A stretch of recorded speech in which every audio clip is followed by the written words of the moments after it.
Si Derrick Rose ay isang kilalang basketball player sa NBA at ang kanyang kwento ay puno ng tagumpay, pagsubok at inspirasyon.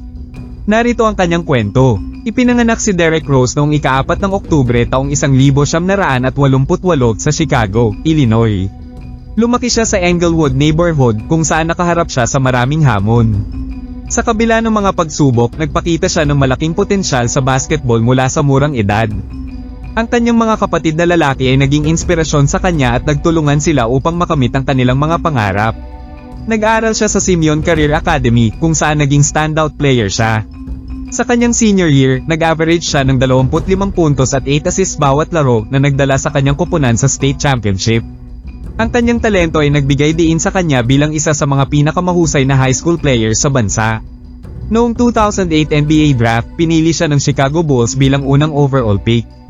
Agad siyang nagpakita ng galing at nag-average ng 16.8 puntos at 6.3 assists sa kanyang rookie season. Noong 2011, nanalo siya ng NBA MVP Award na nagbigay sa kanya ng reputasyon bilang isa sa mga pinakamahusay na manlalaro sa liga. Sa kabila ng kanyang tagumpay, nagkaroon si Derrick ng seryosong mga injuries kasama na ang ACL tear noong 2012 playoffs. Ang injury na ito ay nagdulot ng malaking hamon sa kanyang karera.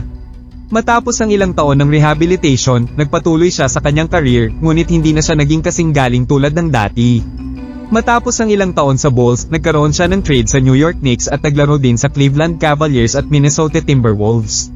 Sa bawat koponan, nagpakita siya ng dedikasyon at pagsisikap upang maibalik ang kanyang laro.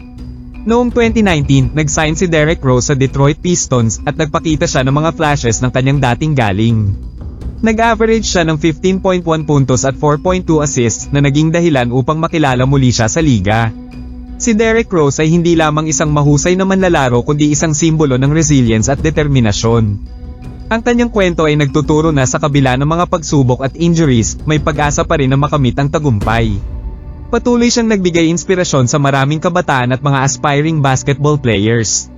Sa ngayon, nagretiro na sa NBA si Derrick Rose at itinuring na siyang legend.